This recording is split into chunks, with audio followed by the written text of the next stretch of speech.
की संयुक्त सैन्य कार्रवाई के बाद जहां ईरान में तनावपूर्ण हालात हो गए हैं, वहीं युद्ध के चलते भारत के अलग अलग राज्यों के लोग वहां पर फंसे हुए हैं। अलग अलग खाड़ी देशों से जो खबरें आ रही है उसके मुताबिक काफी संख्या में राजस्थानी भी इनमें शामिल हैं। वहीं अमेरिका इजरायल के हमलों के विरोध में ईरान की तरफ से जो दुबई पर एयर स्ट्राइक की गई, उसमें भी जोधपुर समेत कई राजस्थानियों के फंसे होने की खबरें आई हैं। ऐसे में वहां पर दुबई में और खाड़ी देशों में काम करने के लिए गए मजदूर, पर्यटक, स्टूडेंट, ये तमाम लोग परेशान हैं क्योंकि हवाई सेवाएं पूरी तरह से बंद है और अब ये लोग वापस भारत नहीं लौट पा रहे हैं। ऐसे में कई लोगों ने अपने अपने वीडियो शेयर किए हैं। भारत सरकार से उन्हें सुरक्षित निकालने की गुहार लगाई है। इन लोगों में पर्यटक ज्यादा हैं, साथ ही साथ वहाँ पढ़ाई के लिए गए लोग भी हैं और मजदूर भी हैं जो कई इलाकों में हालत खराब होने की बात कर रहे हैं। कई जगहों से सब कुछ सामान्य होने की खबरें भी आ रही है। दोनों बातें हैं, लेकिन कुछ लोगों ने वीडियो शेयर करके सरकार से गुहार लगाई है कि उन्हें सुरक्षित बाहर निकाला जाए। आज इन्हीं की हम बात करेंगे। पहले रिपोर्ट देखिए।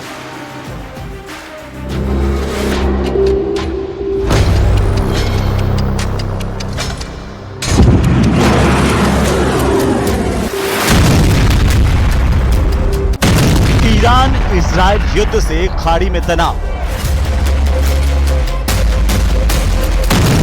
दुबई एयरपोर्ट बंद, धमाकों से मची अफरा तफरी।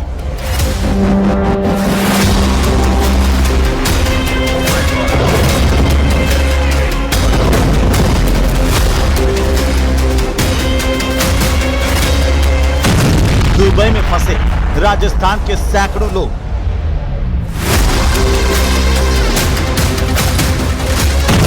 सरकार से सुरक्षित वापसी की अपील। सरकार से मदद चाहिए, उस बच्ची का वहाँ से पासपोर्ट जल्दी दिला दिया जाए ताकि वो इंडिया आ सके कि हमारी बेटी, दामाद और बच्ची इंडिया आ जाएं। ईरान में वॉर, वतन वापसी की गुहार।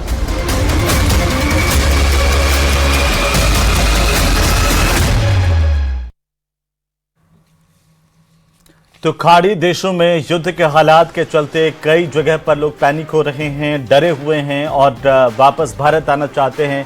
कई लोग जो वहां पर अलग अलग जगहों पर घूमने गए हुए थे, वो भी वहां पर हवाई मार्ग बंद होने से फंस गए हैं और वो भी गुहार लगा रहे हैं कि उन्हें सुरक्षित वतन वापसी करवाई जाए इनकी। आज इन्हीं पर हम बात करेंगे और हमारे साथ खास मेहमान जुड़ चुके हैं। मैं परिचय करवा दूं, अटल खंडेलवाल हमारे साथ हैं, भारतीय जनता पार्टी के प्रवक्ता और नेता। साथ ही प्रतीक सिंह हमारे साथ हैं, कांग्रेस पार्टी के प्रवक्ता।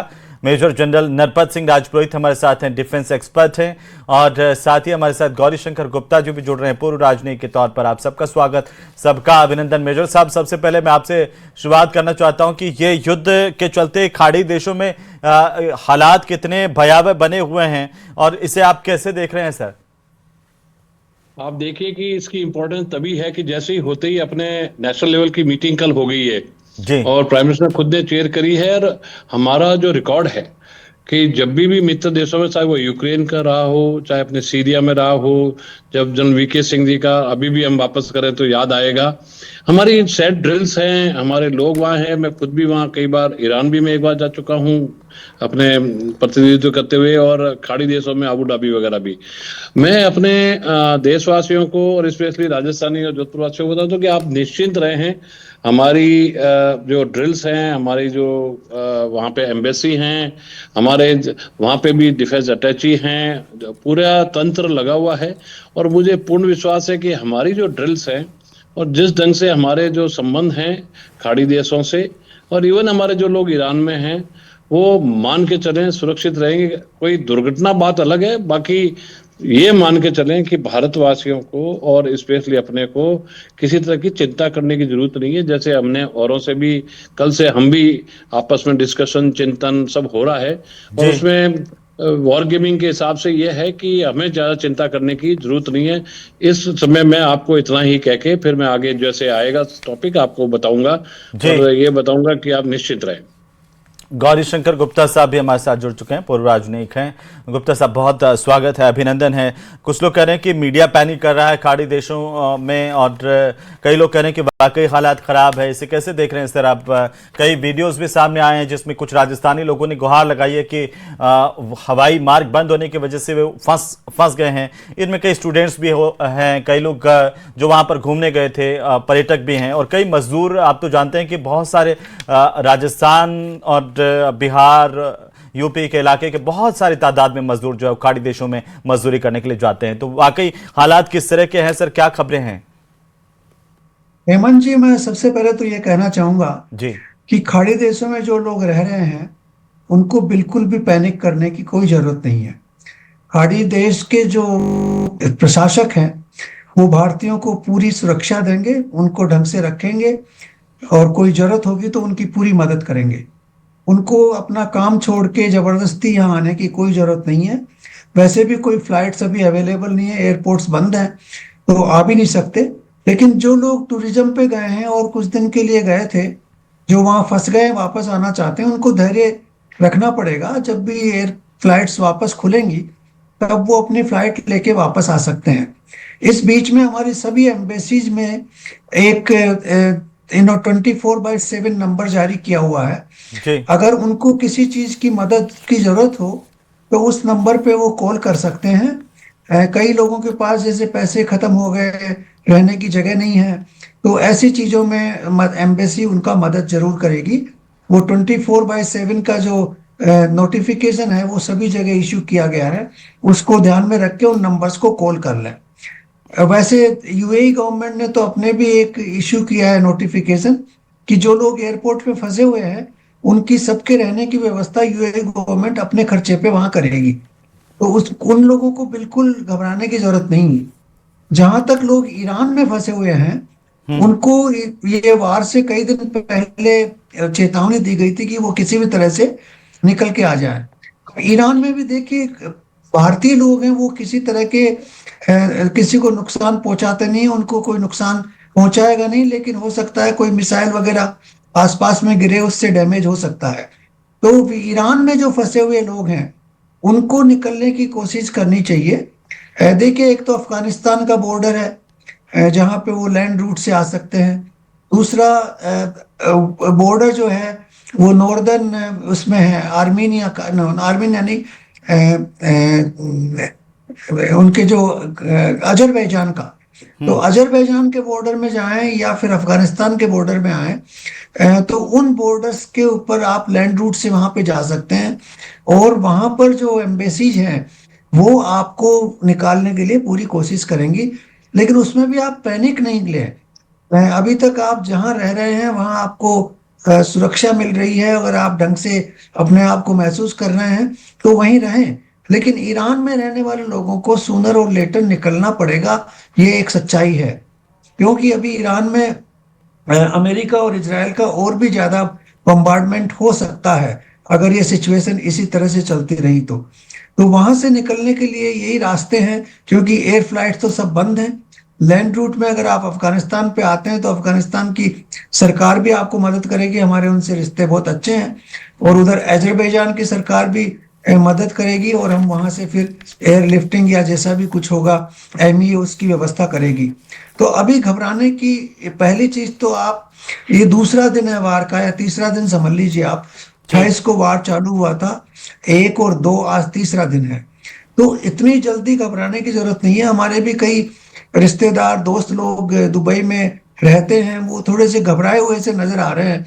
तो मैंने उनको यही कहा है कि आप घबराइएगा नहीं, वहां पे लाखों करोड़ों लोग रह रहे हैं और भी लोग रह रहे हैं। आप सिर्फ अपने आप को एक साइकोलॉजिकली दुखित महसूस नहीं करें जी। अगर लाखों लोग हैं, संकट आता है, लाखों भारतीय हैं वहां पर। हाँ, लाखों भारतीय। और अगर आपको वास्तव में कोई संकट आता है तो आपको सुरक्षा भी मिलेगी, आपको खाने पीने की व्यवस्था भी होगी, आपका रहने की व्यवस्था भी होगी, और कोई जरूरत मेडिकल असिस्टेंस होगी वो भी मिलेगी। गुप्ता साहब, आप कह रहे हैं कि अगर कोई परेशानी हो तो एम्बेसी में जरूर कांटेक्ट कर लें, वहां से उनको पूरी सहूलियत मिलेगी। बिल्कुल मिलेगी। 24/7 का नंबर उन्होंने इशू किया हुआ है सभी एम्बेसीज ने, गल्फ कंट्रीज में जो 5-6 एम्बेसीज है वहां पे, सबने अपना अपना नंबर इशू किया हुआ है। जी प्रतीक जी, कई वीडियोस सामने आ रहे हैं कि इस युद्ध के हालात से निकालिए, तो लोग अभी डरी हुई स्थिति में हैं। जैसे गौरीशंकर साहब कह रहे हैं कि डरना नहीं है, सब थोड़ा सा धैर्य भी रखें, क्या कहना चाहेंगे आप? निश्चित जो जिस तरीके के हालात बने हुए हैं वो वाकई में डराने वाले ही हैं, क्योंकि जो वॉर है वो सिर्फ ईरान पे ही अटैक नहीं हो रहा है, ईरान इजराइल पे भी कर रहा है और आसपास की जितने भी जो देश है जहां पे अमेरिका के बेस है वहां पे भी कर रहा है। तो ये डराने वाली परिस्थिति तो है ही, और ऐसी स्थिति के अंदर भारत सरकार को आगे बढ़ के इजराइल से बात करनी चाहिए, क्योंकि पिछले दिनों ही प्रधानमंत्री कह रहे थे कि इजराइल हमारा फादरलैंड है।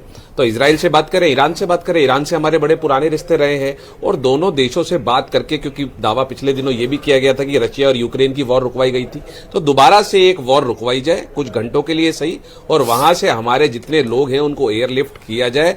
क्योंकि अगर आप मैप देखेंगे, अगर आप ईरान की परिस्थिति देखेंगे तो अजरबैजान और अफगानिस्तान जाना बहुत दूर है, क्योंकि एरिया जो है वो बहुत बड़ा है। तो तेहरान से जो, क्योंकि ज्यादातर भारतीय जो तेहरान में, और तेहरान से सबसे पास में तुर्कमेनिस्तान पड़ता है, तुर्कमेनिस्तान में आप लैंड से अगर जाना चाहे तो तुर्कमेनिस्तान चले जाए, वहां से एयरलिफ्ट करें, और अगर दोनों देशों से बात हो जाए, थोड़े देर के लिए बम्बार्डमेंट रुक जाए तो ज्यादा अच्छा होगा। क्योंकि कल भी हमें पता लगा था यूएई के अंदर भी राजस्थानी जोधपुर के 120 लोग। ये बड़ी खबर है, ब्रिटेन के पीएम स्टारमर को लेकर ट्रंप ने बड़ा बयान दिया है। ब्रिटिश पीएम स्टारमर से निराशा हुई, ट्रंप ने कहा मुस्लिम आबादी की नाराजगी से डरे स्टारमर, और डिएगो गार्सिया से ईरान पर हमले को रोका, यह भी ट्रंप ने कहा है। तो ट्रंप का ये बड़ा बयान, बड़ी खबर इस वक्त की, ब्रिटिश पीएम स्टारमर से निराशा हुई है, ये ट्रंप ने कहा। उन्होंने कहा कि मुस्लिम आबादी की नाराजगी से स्टारमर डर गए हैं। डिएगो गार्सिया से ईरान पर हमले को उन्होंने रोक दिया है, ये ट्रंप ने दावा किया है। अलग अलग समय पर ट्रंप के लगातार दावे होते रहते हैं, और इसी बीच ये बड़ी खबर है, बड़ी जानकारी, और ट्रंप की तरफ से ये बड़ा बयान दिया गया है।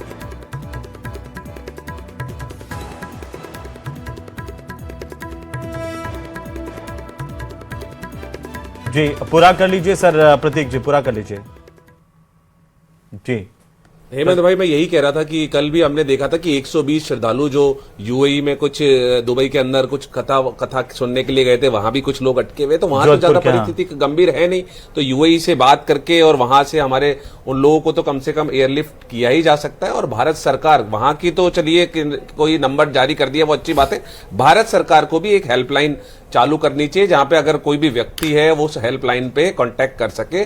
आपने अलग अलग एम्बेसी में तो कर रखा होगा, वो अच्छी बात है, लेकिन भारत सरकार को भी एक भारत के अंदर इस तरीके का कॉल सेंटर सेटअप करना चाहिए तुरंत प्रभाव से। बिल्कुल अटल जी, भारत सरकार को भी ये कदम उठाने चाहिए। वो कह रहे हैं कि एक हेल्पलाइन कॉल सेंटर सेटअप होना चाहिए बड़ी तादाद में। और इसी बीच एक बड़ी खबर है, फिर से लौटेंगे वापस, लेकिन ओमान में ईरानी हमले में एक भारतीय की मौत हुई है। ओमान में टैंकर पर हमले में एक भारतीय की मौत होने की खबर है।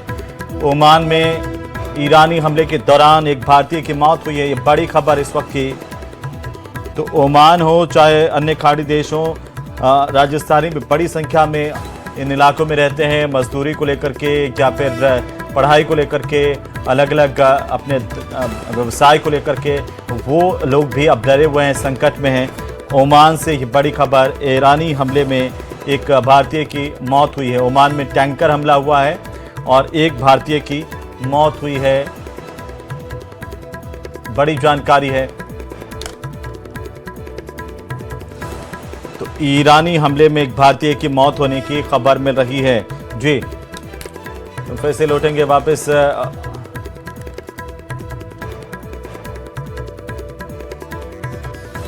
अटल जी, अटल खंडेलवाल जी। हाँ, मेरी आवाज आ रही है हेमंत जी? हाँ आ रही है, आप बोलिए सर। ऐसा है कि देखिए, जो भारत है वो स्थिति पे नज़र बनाए हुए हैं और हम फोकस भी किए हुए हैं। हमारे जो विदेश मंत्री हैं एस जयशंकर जी, वो भी उन्होंने ये जानकारी जो भी अवेलेबल कराई, और वहाँ के जितने भी दूतावास है उन सब से वो कांटेक्ट में हैं। दूतावास में बकायदा एक जो एडवाइजरी है वो जारी कर दी थी, ईरान के लिए तो कर ही दी थी, और गल्फ के लिए भी अब बहुत सारी पॉलिसीज है कि भाई क्या है ना, डू और डजंट डू, इस तरीके की पॉलिसीज है। और हमने पहले भी इस तरह के ऑपरेशंस किए हैं। ऑपरेशन सिंधु के तहत 2025 में ही आपने देखा 4400 लोगों को हमने लाए थे। माननीय गौरी शंकर जी भाई साहब ने बहुत सारी चीजें बताई कि किस तरीके से लोग जा सकते हैं। अभी देखिए ईरान, इजराइल और इस साइड जो गल्फ कंट्रीज है वहां नोटम लगा हुआ है। हाँ। उसके अंदर पूरा हवाई क्षेत्र है वो तो रोक दिया गया है, बंद है। अब उस है ना, ब्लॉक है। हाँ। अब उस कंडीशन में देखिए ईरान के अंदर लगभग 10,700 के करीब भारतीय हैं और इजराइल के अंदर 18 से 20,000 है, और एक बहुत बड़ी संख्या गल्फ कंट्रीज के अंदर है। ये स्थितियां हैं आज की तारीख में, और बहुत कामगार हैं। हमारी कोशिश रहेगी कि जैसे ही हमारे राजनयिक समन्वय से कोई स्पेस मिलेगा तो हम हमारे जो एयरफोर्स के C-17 हैं वो उड़ान भरेंगे लाने के लिए इन कामगारों को। नौसेना के जहाज जाएंगे और वहाँ दूतावास की हेल्पलाइन। लेकिन अभी गौरी शंकर साहब कह रहे थे कि ज्यादा परेशान होने की जरूरत नहीं है, थोड़ा धैर्य रखने की जरूरत है। हमारे साथ जफर अब्बास नकवी साहब है, ये तकवी लिखा हुआ है, इसको ठीक कर लीजिए थोड़ा सा। तकवी ओके, जफर अब्बास तकवी साहब। जफर साहब, कौन वहां पर आपके परिजन फंसे हुए हैं और किस स्थिति में आपकी कोई बातचीत हो पा रही है उनके साथ में, कहां पर है? सबसे बड़ी समस्या यही है कि बातचीत नहीं हो पा रही है, और लगातार जो है वो हमारे अंकल हैं, चाचा जी हमारे, वो भी संपर्क करना चाह रहे हैं, हम भी बराबर संपर्क करना चाह रहे हैं, लेकिन वो कहीं ना कहीं नेटवर्क जो है वो जुड़ नहीं पा रहा है, क्योंकि जंग के हालात हैं, तो इसमें इस वजह से नेट प्रॉब्लम है, काफी सारी चीजें, तो वो बात नहीं हो पा रही है। लास्ट बात ये हुई थी कि वो जो बच्ची है हमारी वहाँ पे पिछले 8-10 साल से वही है, ईरान में ही है, ईरान में है, समय से ईरान के कुम शहर में है जी, और आते जाते भी रहते हैं, हम लोग भी आते जाते रहते हैं, और मदर भी उसकी आती जाती रहती है वहाँ पे, हमारे जो चाची जी हैं। मगर अभी जो समस्या आ रही है कि लास्ट 10-15 दिन पहले उन्होंने वहां जाने के लिए अप्लाई किया था, मदर ने उसकी, क्योंकि उसकी बच्ची की क्या तबीयत बहुत ज्यादा खराब है, उसके ब्रेन में कुछ प्रॉब्लम है, जिसका इलाज अपने जयपुर में भी हुआ है, राजस्थान की, क्योंकि यहाँ अच्छी हेल्थ जो है वो काफी अच्छा है अपने यहाँ जी, तो वो यहाँ भी इलाज कराने आई थी। अब हालिया स्थिति ये है कि मदर जाना चाहती थी, लेकिन हालात जंग के बन गए तो वहाँ जा नहीं पा रही। अब वो ये चाहती हैं कि हम लोग भी सब यही चाहते हैं कि वो यहाँ आ जाए, लेकिन उसकी समस्या आ रही है कि उसकी बच्ची जो है ना वो 5 साल की है, जिसका पासपोर्ट जो है वो 3 महीने बाद आने के लिए कहा था अपने भारत। जफर साहब, अभी तो देखिए, अभी जैसे बता रहे थे जो पूर्व राजनयिक अभी हमारे साथ में जुड़े हुए हैं,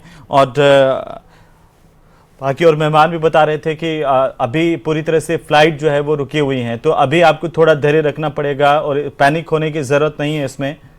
क्यों आप इतना चिंतित हो रहे हैं? और दूसरी बात है कि मोबाइल तो काम करना चाहिए, फिर बातचीत क्यों नहीं हो पा रही है? मोबाइल नहीं, नेटवर्क में वहाँ नेट से ही बात हो पाती है, इंटरनेट से बात हो पाती है, ज्यादातर वो संपर्क नहीं हो पा रहा। तो नेट वहां पर बंद हो गया है? अभी बंद कर दिया गया। हाँ, बंद कर दिया गया है, बिल्कुल बंद है। गौरी शंकर जी, क्या कहेंगे आप इनको? जफर साहब अपनी एक परेशानी बता रहे हैं। देखिए, ऐसा है कि नॉर्मल फोन सब काम कर रहे हैं जी, मैंने भी कल बात की है, जो आपके इंटरनेट वाले फोन है वो बंद होंगे, तो आप नॉर्मल फोन से किसी से बात कर सकते हैं। मैंने कई लोगों से बात की है कल परसों, और मैं आपको एक बात बता रहा हूँ आपको। देखिए, मैं जब पहला गल्फ वार हुआ था तो मैं बहरीन में पोस्टेड था, जब इराक का हमला हुआ था कुवैत के ऊपर, और फिर यूएस का इंटरवेंशन हुआ था। उस समय हमने बहरीन से काफी लोगों को इवैक्यूएट करवाया था। उस समय बड़ा पहली बार ऐसा इवैक्यूएशन हुआ था, बड़ा मुश्किल का काम था वो।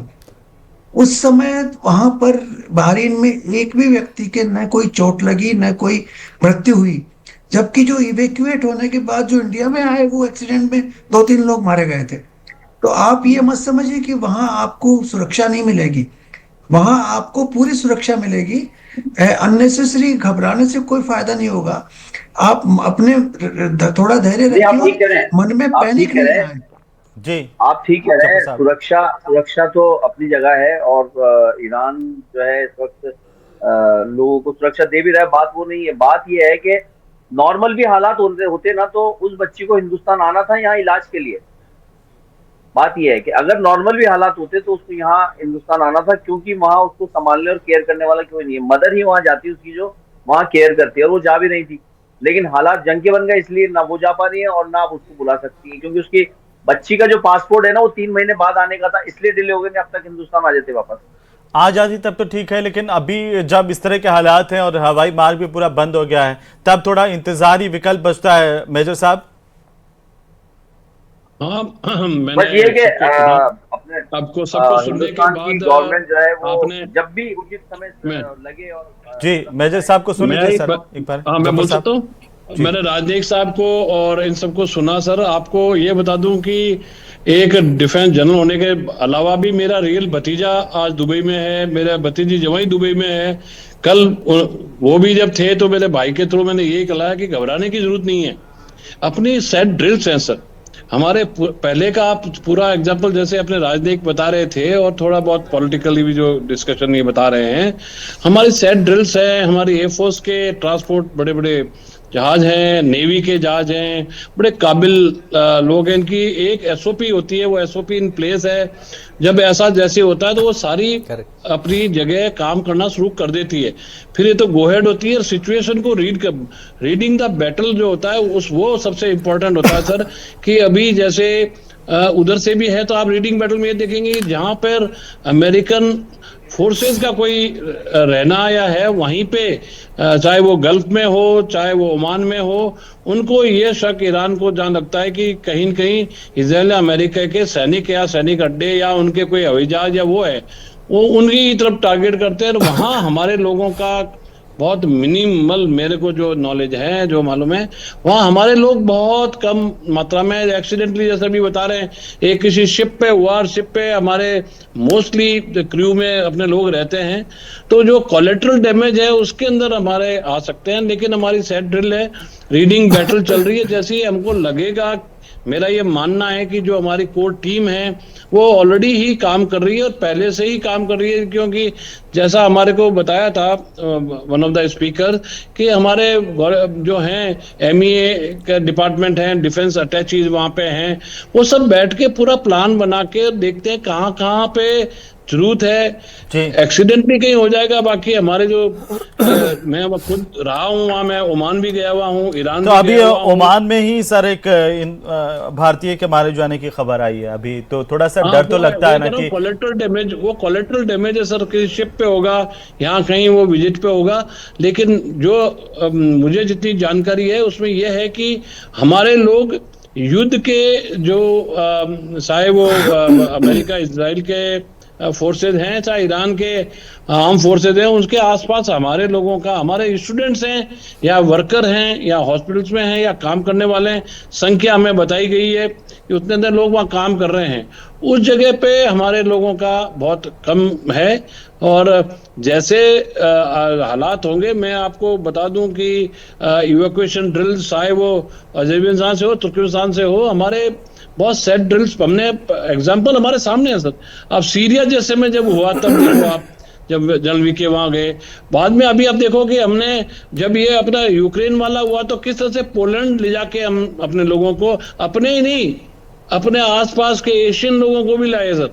तो हमारा जो मान है, हमारा जो नाम है, हमारी जो ड्रिल्स हैं, हमारा पुराना रिकॉर्ड है, उस रिकॉर्ड को देखते हुए मैं आपके माध्यम से बताना चाहता हूं कि घबराएं नहीं। और जो नंबर हैं, जो वहाँ पे अपने एम्बेसीज हैं 24/7 काम कर रही हैं, उनसे टच में रहेंगे तो सब सेफ और वो उनकी गाइडलाइन से ही काम होगा। हम लोग कुछ उनको गाइडलाइन ना दें और वो उन गाइडलाइन का पालन करें जो वहाँ के राजनीतिक डिफेंस अटैची जो वहाँ पे उनको बार बार टच में हैं और वो बता रहे हैं। और जो भी बात हमारे मिनिस्ट्री ऑफ एक्सटर्नल अफेयर से जा रहा है वो हर इंडियन एम्बेसी के टच में रहे। ये बड़ी बात है कि आप उनसे संपर्क करते रहें और धैर्य बनाए रहें, ना तो खुद पैनिक हो ना दूसरों को भी डराएं। प्रतीक जी क्या कहना चाहेंगे? देखिए हमारे तो सबसे ज्यादा लोग राजस्थान के बाहर इन खाड़ी देशों में हैं, वो चाहे मजदूर वर्ग हो या फिर पढ़ने गए हुए लोग हों या पर्यटक के तौर पर जाने वाले लोग हों, तो ऐसे में घबराए नहीं कोई। भारत सरकार तो लगातार टच में है, ये काम करता ही है हमारा विदेश मंत्रालय। नहीं, बिल्कुल हेमंत भाई, ये बात तो सही है कि घबराने की जरूरत नहीं है, बिल्कुल। और सुरक्षित जगह पर रहें और जो वहाँ की एम्बेसी है उनसे कांटेक्ट में रहें। और दोबारा कहूंगा कि भारत सरकार भी एक हेल्पलाइन वहाँ अपने यहाँ पे कॉल सेंटर बैठा दे और वहाँ पे उन लोगों के पास में नंबर होंगे, वो बात कर सकेंगे। अगर उनको खाने पीने रहने सुरक्षा इससे रिलेटेड अगर कोई प्रॉब्लम होगी तो वो डायरेक्ट भारत सरकार के टच में होंगे, तो ज्यादा अच्छा रहेगा। भारत सरकार इस तरीके से और अन्य देशों से, इजराइल, ईरान और अन्य देशों से बात करके अपने लोगों को जो वहाँ पे, चलिए मजदूर अगर नहीं आना चाहते या और कोई नहीं आना चाहता, लेकिन जो यात्री जो टूरिस्ट गए हुए वो तो कम से कम वापस आना चाहते हैं, उनको तो कम से कम वापस लाने का काम जल्द से जल्द शुरू करना चाहिए। जी, टूरिस्ट की तो एक परेशानी है अटल जी, क्योंकि अभी हमने जोधपुर के भी लोगों को देखा, वो कोई कथा में गए थे, वहां से कथावाचक भी वहां पर वो हैं, तो वो कह रहे थे वो होटल में रुके हुए थे, फिर उनके पास पैसे वगैरह खत्म हो गए।